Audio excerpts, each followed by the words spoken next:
Coming up on Marriage Today with Jimmy and Karen. Karen Evans treated me better than I deserved, and she's redeemed me 1,000 times in our marriage. She's come after me. She's done the right thing when I was doing the wrong thing many times, and I've redeemed her too. I always like to say there's two sides to every marriage, and you definitely have issues as much as your husband does, but what I did is I've asked the Lord to change me.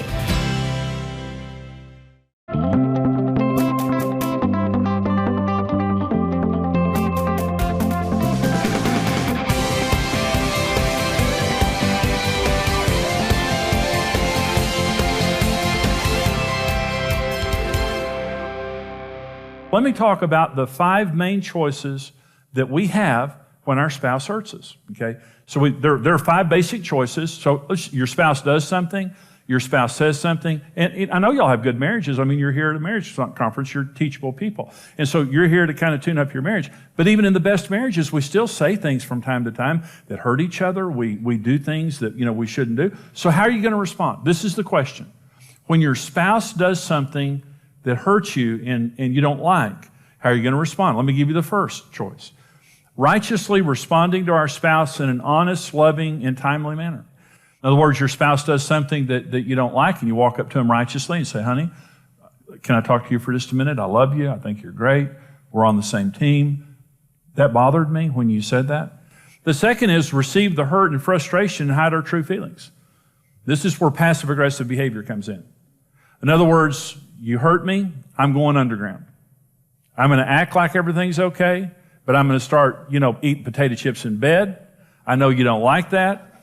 I'm going to start, turning the TV up louder. I'm just going to do things that I know you don't want me to do, and I'm not going to do things I know you want me to do. And this is going to destroy our intimacy, destroy our passion, and now I'm being dishonest about how I feel because I'm going underground. Okay? It happens all the time where people do this. Number 3, reject our spouse when they hurt or frustrate us. And this is just, again, it can be overt or covert, but listen to this. Hebrews 13:5 says this. God says this. This is covenant language. I will never leave you nor forsake you. On day 1 of our relationship with God, He makes us 2 promises. He will never physically desert us, and He will never turn His heart away from us. Leave means physical, forsake means emotional. So day 1, and we're going to do some things that Jesus doesn't like. Anybody agree with that? We do every day. And so here's what God says day 1 of the relationship. You know something? I'm all in. I love you. I'm all in. I'll never leave you or forsake you. And here's what it means. There'll never be a moment in eternity where God is not focused on you emotionally. Let me say that another way. All bad things happen when you turn your heart away from your spouse. They're not meeting your needs. They're hurting you. They're saying things that you don't like. They're doing things that you don't like. And in response to that, you just reject them. And again, it can be overt where you call them names, you're angry, you're sarcastic, you just overtly put on your green zip-up jumpsuit and go in the garage and build something for 30 years. My neighbor, I used to have a neighbor did that every night, put on his green zip-up jumpsuit, and he hated his wife, and went in the garage and built something. So, what are you going to do? But understand this. All bad things in marriage happen the instant you turn your heart away. Now, you can be sitting right next to your spouse, but your heart's not there. You've turned it away. And that is very common in marriage issues, especially when you're frustrated, especially where you get to that point of, why aren't you changing? Why aren't you doing that? I'm trying here. You're not trying. And you get frustrated, you get angry, then the rejection comes. That's another choice that a lot of people make. The next is revenge to make them pay for what they've done and fear doing it again. And this is, I'm going to get you back. I'm going to make you suffer. And part of this is establishing a spirit of fear and dominance, where I'm going to dominate the relationship, and you'll either do what I say or you'll pay a high price. And that happens, again, in a lot of marriages, especially as the anger increases. Okay, but here's the 5th one. Okay, now let me say something real quick. No one should subject themselves to abuse. When I'm saying suffering, I'm just saying all of us suffer in marriage. But there's a difference between suffering and abuse. Suffering is discomfort. Abuse is damage. Don't ever subject yourself to another person damaging you in a marriage relationship. You can, we counsel people to do constructive separation. If you're in an abusive marriage, don't divorce. Go to a neutral place. Have your spouse go to another place. Don't live together. And don't go back into the relationship until they get real help, and demonstrate that they've changed and that there's accountability in the relationship. So I'm not talking about enabling abuse. I want you to be sure about that. I'm just talking about living with an imperfect person in an imperfect world with a devil who hates us. We all live in that world, and we're going to all have to deal with this. Well, here's number 5 choice, and that is redeem our spouse through righteous, proactive behavior. You're doing the wrong thing. I was doing the wrong thing. Jesus came. I was hurting Jesus. I killed him, in fact. I was hurting Jesus, and his response was to die for me and to suffer for me while I was in my sins. And because of that, I've come back. And I haven't just come back. There's no one I love like I love Jesus. Okay. So that's my 5th choice, and that's the only choice that works. It's the only thing. The word redeem means to buy back or restore something to its created purpose. I'm going to pay a price for you that either you cannot pay or will not pay. Jesus paid a price for us that we could not pay. But I'm going to pay a price for you. This is going to cost me something. It's going to cost me some pain. It's going to cost me some time. It's going to cost me something. But I'm willing to pay it to demonstrate my love for you. That's what it is. So we're going to become partners with God to do this. And here's the question. Am I going to be a redeemer, or am I going to respond to my spouse's problems in a selfish and immature manner? This is the question. This is the question that will really answer the destiny of your marriage, the destiny of your... Karen and I, this is just the way that it is. Our answer to that question is everything. So here are 5 reasons for me to use redemptive behavior toward my spouse. So why should I do this? Number 1, it's Christ-like, and we owe a debt of gratitude to God.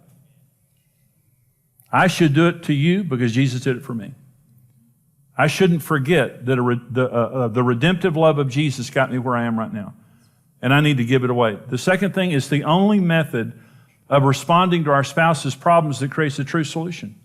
Threats don't create a solution. Rejection doesn't create a solution. Revenge doesn't create a solution. This is the only thing that truly solves the problem. It truly solves it. The other thing is it's the only behavior that God will bless and stops the vicious cycle of pain and rejection. This is the deal. You can only defeat a spirit with the opposite spirit. If you fight fire with fire, you're going to get yourself a bigger fire. If you fight sin with sin, you're going to compound the damage that's happening in the relationship. Jesus said, love your enemies. Bless those who curse you. Pray for those who spitefully use you. Why? Because you can only defeat a spirit with the opposite spirit. You can only defeat rejection with acceptance. You can only defeat insensitivity with sensitivity. Right on down the line. You can only defeat a spirit with the opposite spirit.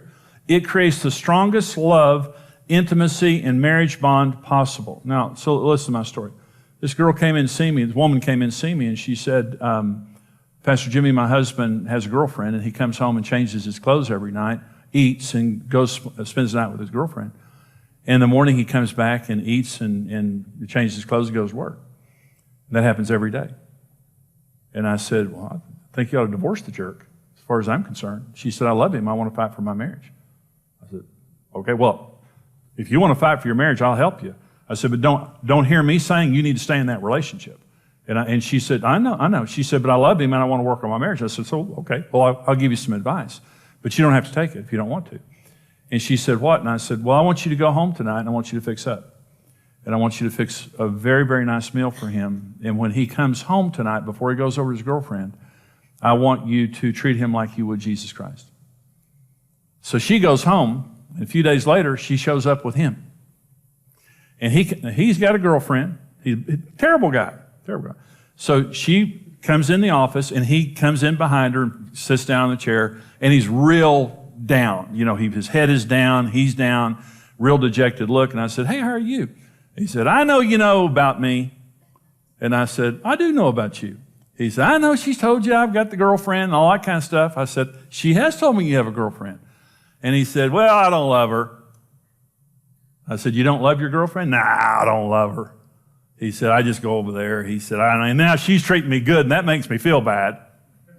And I was thinking, well, poor you, And I said, well, you want to change things? And let me just give you the short version of this. He got gloriously saved in my office that day. He was the best husband and father I've ever seen in my entire life. And they were in our church for several years before they moved away. I love that man. His wife redeemed him to Jesus. Think about that. And I tell you, on a scale from 1 to 10, that's a 10. You know, that old boy's a 10. And it doesn't always work that way. I mean, it's not guaranteed that because she did the right thing that he has to respond that way. But even if you don't have the response you want, it keeps you from being damaged. And you did the right thing, and God's going to honor it. And so it creates, and let me say this, when a person has been redeemed back, no one loves like they love. He adored her. This woman that he was just having this flagrant affair right in front of her face, once she redeemed him back, he adored her. Once you have been redeemed by a person, there's no greater bond, there's no greater intimacy. The devil could never talk me away from Jesus because the devil's never done anything for me. Jesus did everything for me. I love him because of the price that he paid for me when I was in my sins. And that's why I love Karen Evans. Karen Evans treated me better than I deserved, and she's redeemed me 1,000 times in our marriage. She's come after me. She's done the right thing when I was doing the wrong thing many times, and I've redeemed her too. When she's done things, to me that I didn't like or hurt me or whatever, I've had to make the decision. I'm not going to reject her. I'm not going to respond in kind. I'm not going to turn my heart away. I'm going to do the right thing for her until she comes back around. And it works. And it's the only thing that works. The other reason that we do this is because it's what Jesus would do. If we're disciples of Jesus trying to be Christ-like, let me say one other thing. It's the right example to your kids. You don't want your kids living in a home where there's conflict and fighting and bad words and all of those kinds of things. And again, I'm not talking about enabling abusive behavior. I'm talking about being Christ-like in the face of suffering, because we're all going to suffer. So let me finish this message by talking about the rules for redemptive love. So this is 1 Peter chapter 2. For to this you were called, because Christ also suffered for us, leaving us an example, that you should follow his steps, who committed no sin. There was no deceit found in his mouth, who, when he was reviled, did not revile in return. When he suffered, he did not threaten, but committed himself to him who judges righteously, who himself bore our sins in his own body on the tree, that we, having died to sins, might live for righteousness, by whose stripes you were healed. For you were like sheep going astray, but now you have returned to the shepherd and overseer of your souls. Let me give you the rules of redemptive love. Number one, you can't sin even if you've been sinned against. If you sin, it's not redemptive. Jesus died for us while we were in our sins. He didn't sin. He committed no sin. That's what 1 Peter 2 says. We can't sin. 99% of marriage counseling is me listening to a person who did the wrong thing, justifying it because of what their spouse did. I know I said that to her, but let me tell you what she said. I knew I threw the remote at him, but let me tell you what he did. And this is what you're hearing in marriage counseling. You can't justify this. You're just building a bigger fire. You're fighting fire with fire. You're not going to put it out until someone does the right thing. And I love this saying, the best person does the right thing first. If you're the better spouse, you'll do the right thing first, and you won't justify sin. Number two, you can't use your mouth to seek revenge or to try to produce results on your own except for righteous and loving speech. It says when he was being reviled, he didn't revile in return. When Jesus was on the cross, they were just lambasting him with all kinds of insults and mocking him and all that. Jesus could have opened his mouth and destroyed all of them. But he didn't respond in kind. And the Proverbs 18 says that the power of this, Proverbs 18:21, death and life are in the power of the tongue, and those who love it will eat its fruit. And let me say, we live in a vulgar, smart alecky society, don't we? And you watch movies and TV and you just see our society, people are using their mouths to destroy people, literally to destroy people. And if we're going to be redeemers, it means this thing right here has got to change. And we cannot use this to hurt. We cannot use this to seek revenge or put another person down. In fact, when you're redeeming, you're speaking destiny into a person who's not acting like it right now. Literally, you're calling into existence that which is not as though it were. And that's what faith does, and that's what redemptive love does. Number three, you have to trust God for the results as you put your faith in Him. See, marriage problems test your faith in God. They really do. 1 Peter chapter 2, or 1 Peter 3, it says, in the same way, you wives, be submissive to your own husbands. Men and women are equals. It's talking about an attitude. Be submissive to your own husbands, so that even if any of them are disobedient to the word, they may be won as they observe without a word, as they observe your chaste and respectful behavior. And then it talks about a gentle and quiet spirit, which is precious in the sight of God. The promise in 1 Peter 3 is a woman can win her husband without a word as he observes your respectful behavior. And then it says, a gentle and quiet spirit is precious in the sight of God. A gentle and quiet spirit is the spirit of a woman who has faith that God is powerful enough to change her husband. See, when I'm using redemptive behavior on Karen, the focus isn't Karen, the focus is God. I'm God's partner. And Karen's struggling, or Karen's going through something, or she did something I didn't like, or she said something I didn't like, and my tendency, and maybe I said something to her and she didn't respond the way I wanted her to respond, and my tendency then is to get angry and to go underground, or to reject her, or turn my heart away and put on my green zip-up jumpsuit or something like that. What redemptive love says is, no, I'm going to fight for her. I'm not turning my heart away. And I'm going to love her the way Jesus loved me when I was in my sins. And what I'm believing is, as I do that, she's going to come back around. It works every single time. Not maybe in 2 hours, but it'll work. And what happens is the relationship gets stronger and stronger. It just becomes a natural instinct that when something bad happens, you don't do the wrong thing, you do the right thing. And God honors that. You fall more in love than you've ever fallen before, just simply because it works. And here's rule number 4. You have to be willing to do the right thing for someone who's doing you wrong. You have to meet their needs when they're not meeting yours. And that's real hard for some people. You have to be willing to bless them while they're cursing you and pursue them while they're ignoring you. It's kind of quiet in here right now. And that's what redemptive love does. You're not meeting my needs. What am I going to do? I'm going to meet your needs. You're being sarcastic, whatever. What am I going to do? I'm going to bless you. You're distracted. You're ignoring me. I'm going to pursue you. But the focus isn't you. The focus is my great God and how big He is to change your heart. And when He's changing your heart, you have somebody to come back to. I'm not angry. I'm not your enemy. I'm not bitter. I'm not going to talk down to you. I love you. Well, I hope you enjoyed that teaching. This is from a seminar that I do called Our Secret Paradise. It's a 6-part seminar series with a lot of really great information to bless you in the area of your marriage. And we want to put these resources into your hands right now for your gift of any amount to support us here at Marriage Today. Now, we're a ministry and a mission, and we hope that you've been blessed by Marriage Today, but we go all over the world helping people to succeed in marriage, helping people to heal from bad marriages, also helping families to stay together and little kids staying together with their parents. So when you give here to Marriage Today, I hope it blesses you, the resources that you get. But understand you're blessing a lot of people. Right now, for your gift of any amount, we're going to send you the CD single, The Secret of Building a Lasting Marriage. It's a great teaching, and you can either have it on CD or an MP3 audio download. It's your choice with your gift of any amount, and the information is there on your screen of how you can get it. Also, with your gift right now of $55 or more, we'll send you the full 6-part CD series, Our Secret Paradise, with the book, Our Secret Paradise. For your gift right now of $90 or more, we'll send you the full DVD series along with the book, Our Secret Paradise. This is great information. It can save your marriage. It can take your marriage from being okay to good or good to great. It can also change your family for generations. Honestly, it can. It's worth the investment. We hope that you'll get this resource as you give to the ministry here. You're blessing us. We want to bless you back with these resources. Here's how you can get them. Discover the keys to a satisfying and passionate marriage with the series Our Secret Paradise. For your gift of $55 or more, you'll receive the CD series and book. For your gift of $90 or more, you'll receive the DVD series and book.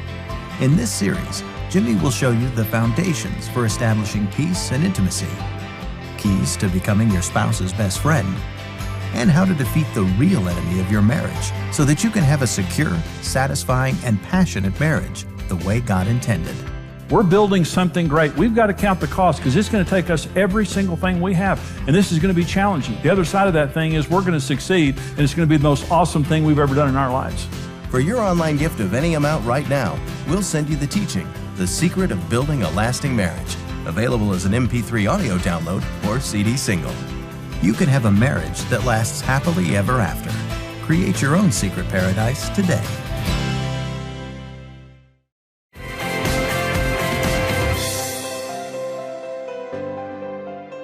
Well, today this is a very important program because we're talking about the issue of redemptive love. Mm-hmm. And, you know, Karen, in marriage, you're going to have to redeem each other many, many times. Mm-hmm. And if you don't, the problems are just going to accumulate within the marriage. In other words, redemption means that I'm doing the right thing for you when you're doing the wrong thing for me. And we're not talking about enabling abuse. Mm-hmm. We're just talking about in the best marriages, we frustrate each other. Mm-hmm. Sometimes we hurt each other. And we're not doing the right thing. In the end, the question is, how am I going to respond? That's true. And am I going to go on the attack? Am I going to reject you or whatever? And so there has to be a spirit of redemption. You have redeemed me. Mm-hmm. I redeemed you. And when we have problems in our marriage, early on when we were immature, we did everything wrong. But as you mature in marriage, you have to come to the point of realizing your spouse is going to make some mistakes and you have to respond to that righteously. Well, I think as human beings, our first response always is anger. Mm-hmm. You know, we get angry and frustrated and, you know, and then that builds and just, you know, you do all the, you know, pity stuff. And so I think it's all just normal, you know, human responses, but you're exactly right. I mean, you know, I look at what God went through just to redeem me. That's right. I should at least give that to you. Well, and that's the example. That's what I'm saying in the message. Let me read a question to you from one of our viewers. It says, Jimmy, my spouse blames me for the problems in our marriage. I'm not saying I'm without fault, but there's no accountability or ownership on his part. What can I do? So this is a woman. Mm-hmm. What would you say to that, Karen? Well, it's what you and I went through. I mean, you know, you blame me for everything and you would never take responsibility. And so I think it's just, you know, some people are this way. And honestly, I always like to say there's two sides to every marriage. And you definitely have issues as much as your husband does. But what I did is I've asked the Lord to change me. You know, I started out by just asking God to change my heart and what are the things in me that need to be changed. And I let God focus.